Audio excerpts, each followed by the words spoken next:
நமது சுதந்திரத்தை உரிமை கோருதல். தேவனின் அனைத்து வாக்கு தத்தங்களும் இப்போது நமக்கு கிடைக்கின்றன. மீண்டும் உங்களுடன் இருப்பது நல்லது. பல வருட தனிப்பட்ட அனுபவம் மற்றும் கிறிஸ்தவ ஊழியத்தின் மூலம் தேவன் என் கையில் வைத்துள்ள வெற்றிகரமான வாழ்க்கைக்கான சில திறவுகோள்களை உங்களுடன் பகிர்ந்து கொள்கிறேன். இஸ்ரவேலர்கள் தங்கள் தலைவரான யோசுவாவின் கீழ் தேவன் அவர்களுக்கு வாக்கு தந்த சுதந்திரத்தின் நுழையும் காட்சியை நேற்று நாம் பார்த்தோம். கிறிஸ்துவில் நம்முடைய சுதந்திரத்திற்குள் நுழையும் கிறிஸ்தவர்களாகிய நமக்கு இது ஒரு அற்புதமான மாதிரியை வழங்குகிறது என்பதை நாம் கண்டோம். இரண்டு ஏற்பாடுகளுக்கு இடையே மிகவும் எளிமையான பொருளை விளக்கும் வகையில் இணையாக இருப்பதை நான் விளக்கினேன். எபிரேய மொழியில் யோசுவா என்பது இயேசு, அதாவது யெஷுவா என்ற பெயர் வடிவத்தில் உள்ளது. எனவே நமக்கு இந்த உவமை உள்ளது. பழைய ஏற்பாட்டில் யோசுவா என்ற தலைவரின் கீழ் தேவன் தம் மக்களை வாக்குத்தத்தம் பண்ணப்பட்ட தேசத்திற்கு அழைத்து சென்றார். புதிய ஏற்பாட்டில் இயேசு என்ற தலைவரின் கீழ் தேவன் தம் மக்களை வாக்குத்தத்தங்களின் தேசத்திற்குள் அழைத்து செல்கிறார். தேவனின் அனைத்து வாக்குத்தத்தங்களும் குறையாத நமது சுதந்திரத்தின் முழு அளவையும் இன்று நான் உங்களுக்கு வெளிப்படுத்துகிறேன். இன்று நமக்கு வெளிப்படுத்தும் முக்கிய வசனம் 2 கொரிந்தியர் 1:20 காணப்படுகிறது. இந்த வசனம் 2 கொரிந்தியர் 1:20 குறித்துக் கொள்ளுங்கள். இது நமக்கு சொல்ல நிறைய இருக்கிறது. இப்போது இந்த வசனத்தை மொழிபெயர்க்க பல்வேறு வழிகள் உள்ளன. ஏனெனில் புதிய ஏற்பாட்டில் கிரேக்க மூல பாஷையில் மிகவும் சுருக்கமாக இருப்பதால் அதை மொழிபெயர்க்க கடினமாக உள்ளது. நான் உங்களுக்கு வாசிக்கிறேன். 20 எங்களால் தேவனுக்கு மகிமை உண்டாகும்படி தேவனுடைய வாக்குத்தத்தங்கள் எல்லாம் கிறிஸ்து இயேசுவுக்குள் ஆம் என்றும் அவருக்குள் ஆமேன் என்றும் இருக்கிறதே. இப்போது நான் ஆங்கிலத்தில் உள்ள நியூ இன்டர்நேஷனல் பதிப்பை NIV வாசிக்கிறேன். இது இங்கு குறிப்பிடப்பட்ட வசனத்தின் மிகவும் சக்தி வாய்ந்த மொழிபெயர்ப்பாகும். தேவன் எத்தனை வாக்குத்தத்தங்களை கொடுத்திருந்தாலும் அவை கிறிஸ்துவுக்குள் ஆம் என்று இருக்கிறது. எனவே தேவனின் மகிமைக்காக அவர் மூலமாக நம்மால் ஆமேன் என்று சொல்லப்படுகிறது. இந்த கடைசி பகுதியை மீண்டும் வாசிக்கிறேன். எனவே தேவனின் மகிமைக்காக, அவர்தான் இயேசு கிறிஸ்து, அவர் மூலமாக நம்மால் ஆமேன் என்று சொல்லப்படுகிறது. நாம் எந்த மொழிபெயர்ப்பை பின்பற்றினாலும் அவை இரண்டும் நன்றாக இருந்தாலும் சில முக்கியமான விஷயங்கள் வெளிப்படுகிறது. அவற்றை உங்களுக்கு எளிமையாக விளக்குகிறேன். முதலாவது, இவை அனைத்தும் வாக்கு தத்தங்களாகும். தேவனின் வாக்கு தத்தங்கள் அனைத்தும் நமக்கு கிடைக்கின்றன. அவைகளில் சில மட்டுமல்ல, ஆனால் அவைகள் அனைத்தும் சுதந்திரம் என்பது தேவனின் அனைத்து வாக்கு தத்தங்களாகும். இரண்டாவதாக, இது நிகழ்காலத்தில் உள்ளது. தேவனின் வாக்கு தத்தங்கள் அனைத்தும் ஆம் என்றும் ஆமேன் என்றும் உள்ளது. இது கடந்த காலத்தில் இல்லை, இது எதிர்காலத்திலும் இல்லை. துரதிர்ஷ்டவசமாக சிலருக்கு வேதத்தை விளக்குவது இந்த தற்போதைய யுகத்தில் நடைமுறையில் மதிப்புள்ள அனைத்தையும் பறிக்கிறது. அற்புதங்கள் கடந்த காலத்தில் இருந்தன. செழிப்பு 1000 ஆண்டிற்கு இருக்கிறது. இதற்கிடையில் நாம் ஒரு வெற்றிடத்தில் மேலோட்டமாக தொங்கிக் கொண்டிருக்கிறோம். அது உயிருக்கு அரிதாகவே இருக்கிறது. இந்த வேதம் கூறுவது அதுவல்ல. அவைகள் அப்படி இருந்தது என்று சொல்லவில்லை, இருக்கப் போகிறது என்றும் சொல்லவில்லை. அவைகள் இப்போது இருக்கிறது என்று கூறுகிறது. இதுவே இப்போது நமது சுதந்திரம். இவை அனைத்தும் தேவனின் வாக்கு தத்தங்கள். பின்னர் அவைகள் கிறிஸ்துவுக்குள் ஆம் என்று இருப்பதாக கூறுகிறது. இந்த வாரத்தின் தொடக்கத்தில் ஒரே ஒரு ஆதாரம் இருக்கிறது. அவர்தான் தேவன் என்று நான் சுட்டி காட்டினேன். ஒரே ஒரு வழி இருக்கிறது. அவர்தான் இயேசு கிறிஸ்து. தேவனிடமிருந்து இயேசு கிறிஸ்துவின் மூலம் கிறிஸ்துவில் நமக்கு வருவதற்கு வேறு வழி இல்லை. அவைகள் ஆம் என்று இருக்கிறது. இது மிகவும் உறுதியாக இருக்கிறது. தேவன் வாக்கு தத்தங்களை கொடுத்துவிட்டு தனது மனதை மாற்றுவதில்லை. நான் இதை செய்வேன் என்று சொல்லிவிட்டு பின்னர் நீங்கள் அவரிடம் செல்லும் பொழுது, சரி, உண்மையில் நான் அதை செய்வேனோ என்று எனக்கு தெரியாது என்று சொல்ல மாட்டார். ஆனால் இது முழு வேதத்திலும் மிகவும் அழுத்தமான மற்றும் நேர்மறையான வசனங்களில் ஒன்றாகும். வாக்குத்தத்தங்கள் அனைத்தும் ஆம் என்று உள்ளது. அது ஒரு எளிமையான, தெளிவான, அழுத்தமான ஆம் ஆகும்.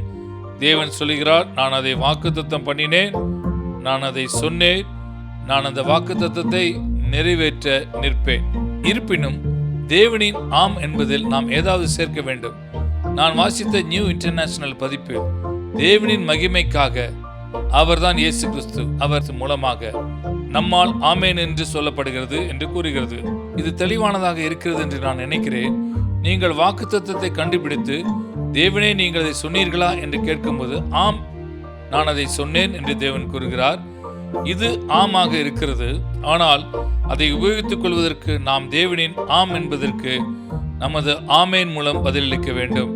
நிச்சயமாக ஆமேன் என்று வார்த்தையின் அர்த்தம் அது அப்படியே ஆகட்டும், அது நிறுவப்படுவதாக என்பதாகும். எனவே தேவன் ஆம் என்று கூறும்போது அதை நம்முடைய ஆமேன் மூலம் பொருத்துகிறோம். கொடுக்கப்பட்ட தருணத்தில் கொடுக்கப்பட்ட சூழ்நிலையில் வாக்குத்தத்தத்தை நமக்கானதாக ஆக்குவது நமது ஆமேன் தான். இப்போது அடுத்த மெய்ச்சிலுக்க பண்ணுகிற பகுதி என்னவென்றால், இவை அனைத்தும் நம்மால் என்பது தான். நம்மால் என்ற அந்த வார்த்தைக்காக நான் எவ்வளவு மகிழ்ச்சி அடைகிறேன். நாம் என்றால் நீங்களும் நானும் தான். அது நம்மை போன்றவர்கள் என்று அர்த்தமாகும். அது அப்போஸ்தலர்களால் அல்லது பெரிய பிரசங்கிகளால் அல்லது சுவிசேஷங்களால் அல்லது மிஷனரிகளால் அல்லது கடந்த காலத்தில் உள்ள பெரிய பரிசுத்தவான்களால் என்று கூறவில்லை. ஆனால் அது நம்மால் என்று கூறுகிறது. தேவனின் வாக்குத்தத்தங்கள் அனைத்தும் எனக்கும் உங்களை போன்றவர்களுக்கும் இங்கே இப்போது கிடைக்கின்றன. அப்படியானால் நாம் பார்க்க வேண்டிய மற்றொரு விஷயம் என்னவென்றால், அவர்கள் தேவனின் மகிமைக்காக இருக்கிறார்கள். நமது வாழ்க்கையின் இறுதி நோக்கம் தேவனை மகிமைப்படுத்துவதாகும். மேலும் அவர் நமக்கு வழங்கிய வாக்குத்தத்தங்களை தேவன் ஏற்பாடு செய்துள்ளார். ஒவ்வொரு முறையும் அந்த வாக்குத்தத்தங்களை விசுவாசத்தில் பொருத்தும் போது நாம் தேவனை மகிமைப்படுத்துகிறோம். தேவனுடைய வாக்குத்தத்தங்களை நாம் எந்த அளவுக்கு பொருத்துகிறோமோ அந்த அளவுக்கு அதிகமாக நாம் அவரை மகிமைப்படுத்துகிறோம். நீங்கள் உண்மையில் பார்க்கலாம், நமக்கு முன் 2 மாற்று வழிகள் உள்ளன. நம்பிக்கையின்மை, அது தேவனின் மகிமையை கொள்ளையடிக்கிறது, அல்லது விசுவாசம், அது தேவனுக்குரிய மகிமையை கொண்டு வருகிறது. ரோமர் 3ஆம் அதிகாரம் 23ஆம் வசனத்திலே ஒரு பழக்கமான வசனமாகவும் அது கூறுகிறது. 23ஆம் வசனம், எல்லோரும் பாவம் செய்து தேவ மகிமையற்றவர்களாகி. பாவத்தின் இன்றியமையாத தன்மை என்னவென்றால், அது தேவனுக்கு செலுத்த வேண்டிய மகிமையை கொள்ளையடிப்பதாகும். மறுபுறம் ரோமர் 4 விசுவாசிக்கிற அனைவருக்கும் தகப்பனாக அல்லது தலைவராக நமக்கு முன் வைக்கப்பட்டுள்ள ஆபிரகாமின் மாதிரி இருக்கிறது. ஆபிரகாமை பற்றி ரோமர் 4ஆம் அதிகாரம் 20-21 பவுல் சொல்வது இதுதான். 20ஆம் வசனம், தேவனுடைய வாக்குத்தத்தத்தை குறித்து அவன் அவிசுவாசமாய் சந்தேகப்படாமல் தேவன் வாக்குத்தத்தம் பண்ணினதை நிறைவேற்ற வல்லவராய் இருக்கிறார் என்று முழு நிச்சயமாய் நம்பி தேவனை மகிமைப்படுத்தி விசுவாசத்தில் வல்லவனானான். கவனியுங்கள், தேவன் எதையாவது வாக்குத்தத்தம் பண்ணினால் அதை செய்ய அவருக்கு வல்லமை இருக்கிறது என்று ஆபிரகாம் உறுதியாயிருந்தார். அவர் அசைவில்லை. அவர் தேவனின் ஆம் என்பதற்கு தனது ஆமேன் மூலம் பதிலளித்தார். அந்த வகையில் அவர் தேவனை மகிமைப்படுத்தினார். எனவே அசைக்க முடியாத நம்பிக்கையில் தேவனின் வாக்குத்தத்தங்களை கூறுவது தேவனுக்கு உரிய மகிமையை அளிக்கிறது. ஆனால் நம்பிக்கையின்மை தேவனுக்கு சேர வேண்டிய மகிமையை கொள்ளையடிக்கிறது. இப்போது வேதத்தில் 8000 தேவனுடைய வாக்குத்தத்தங்கள் இருக்கிறது என்று ஒருவர் கணக்கிட்டார்.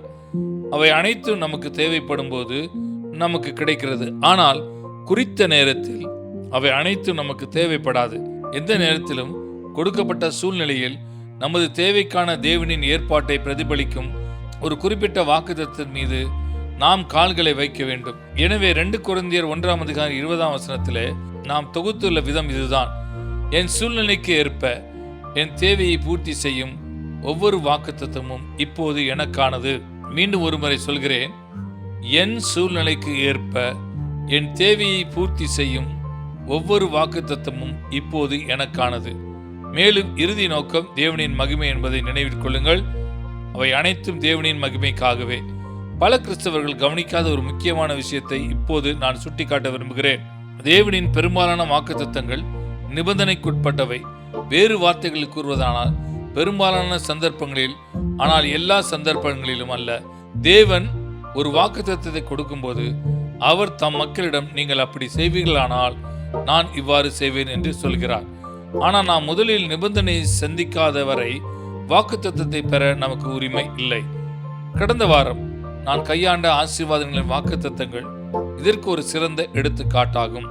உபாகமம் 28 ஆசீர்வாதங்கள் முழு பட்டியலையும் நான் காணும்போது அதில் முதலில் கூறப்பட்ட நிபந்தனை இதுதான் என்பதை நான் மனதில் கொள்ள வேண்டும்.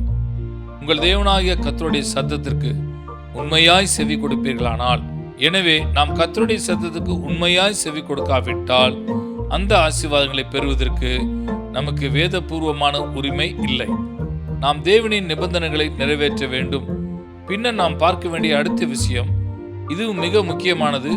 தேவனின் வாக்குத்தத்தங்களை நிறைவேற்றும் போது நம் சூழ்நிலைகளை பொறுத்தது அல்ல, மாறாக நாம் தேவனுடைய நிபந்தனைகளை நிறைவேற்றுவதை பொறுத்தது. வேறு வார்த்தைகளில் கூறுவதானால், நிபந்தனைகளை நாம் கவனித்து அவற்றை நிறைவேற்றுவதை உறுதி செய்ய வேண்டும். சூழ்நிலைகளால் நாம் பாதிக்கப்பட வேண்டியதில்லை. தேவனின் மக்களுக்கு அடிக்கடி நிகழும் விஷயம் என்னவென்றால், ஒரு விசுவாசி தனக்கு தேவையான ஒரு வாக்குத்தத்தத்தை கண்டுபிடித்து அதை உரிமை கோர தொடங்குகிறார். பின்னர் அவர் தனது சூழ்நிலைகளை பார்க்கிறார். அவருடைய சூழ்நிலைகள் முற்றிலும் சாதகமற்றதாக இருப்பதாக காண்கிறார். அதனால் அவர் ஏறத்தாழ இவ்வாறு முடிவுக்கு வருகிறார்: சரி, அதுதான் உண்மை, தேவன் அந்த வாக்குத்தத்தத்தை கொடுத்தார். ஆனால் தேவன் அந்த வாக்குத்தத்தத்தை நிறைவேற்றும் சூழ்நிலை இதுவல்ல. இப்போது அது முற்றிலும் தவறானது. அங்குதான் நம்மில் பலர் நம் சுதந்திரத்தை இழக்கிறோம். ஆபிரகாமை உதாரணத்துக்கு நாம் மீண்டும் செல்லலாம். தேவன் ஆபிரகாமுக்கு தனது சொந்த சரீரத்தின் வாரிசாக இருக்கும்படி ஒரு மகனை வாக்குத்தத்தம் பண்ணினார். அவர் 99 வயதை எட்டியும் மகன் வரவில்லை. அவர் தனது சொந்தமாக முயற்சி செய்து தன் வாரிசாக இருக்க முடியாத இஸ்மவேலை மட்டுமே பெற்றார். ஆபிரகாம் தனது வாக்குத்தத்தத்தை நிறைவேற்றுவதற்கு முன்பு 99 வயதை அடைய தேவன் ஏன் அனுமதித்தார்? தேவன் வந்து நாம் உரிமை கோரும் வாக்குத்தத்தங்களை நிறைவேற்றுவதற்கு முன்பு சாத்தியமற்றதாக தோன்றும் நிலைக்கு வருவதற்கு தேவன் ஏன் அடிக்கடி அனுமதிக்கிறார்? 2 முறை காரணங்கள் இருப்பதாக நான் நினைக்கிறேன். நிச்சயமாக இன்னும் பல இருக்கலாம். ஆனால் முதலில் நாம் தன்னம்பிக்கை இல்லாமல் இருக்கிறோம். அது நடக்கப் போகிறது என்றால் தேவன் அதை செய்பவராக இருக்க போகிறார் என்பதை நாம் அறியும் நிலைக்கு வருகிறோம். அந்த நிலைக்குத்தான் ஆபிரகாம் வந்தார். அவர் தனது சொந்த சரீரமானது இனப்பெருக்கத்தின் பார்வையில் இறந்து விட்டதாக அறிந்தார். சாராளின் கர்ப்பம் இறந்து விட்டதையும் அறிந்தார். வாக்குத்தத்தம் நிறைவேற இயற்கையான சாத்தியமில்லை என்பதை அவர் அறிந்திருந்தார். எனவே அவர் தனது கண்களை தேவன் மீது மட்டும் செலுத்த வேண்டியிருந்தது. தேவனை தவிர வேறு யாரும் செய்ய முடியாது. 2வது காரணம், இது நடக்கும்போது எல்லா மகிமையும் தேவனுக்கு செல்கிறது என்று நான் நம்புகிறேன். தேவன் மகிமைப்பட வேண்டும் என்பதே வாக்குத்தத்தங்களின் நோக்கம் என்பதை நினைவில் கொள்ளுங்கள். நாம் சொந்த முயற்சியால் அதை செய்யக்கூடிய சாத்தியம் இருக்கும்போது அதற்கான சில பாராட்டுகளை நாம் எடுத்துக்கொள்ளலாம். ஆனால் நாம் சொந்த முயற்சியால் அதை செய்ய முடியாது என்று நாம் அறியும் நிலைக்கு வரும்போது நமது தன்னம்பிக்கை போய்விடுகிறது. பின்னர் உண்மையிலேயே மகிமை தேவனுக்கு செல்கிறது. இன்றைக்கு நமது நேரம் முடிந்துவிட்டது. ஆனால் அடுத்த வாரம் இதே நேரத்தில் திங்கள் முதல் வெள்ளி வரை உங்களுடன் மீண்டும் வருவேன். அடுத்த வாரம் நாம் உண்மையில் வாக்குத்தத்தங்களின் தேசத்தில் ஒன்றாக நடக்க தொடங்குவோம். நம் வாழ்வில் எழும்பும் பல்வேறு குறிப்பிட்ட தேவைகள் அல்லது பிரச்சனைகளை நான் பரிசீலிப்பேன்.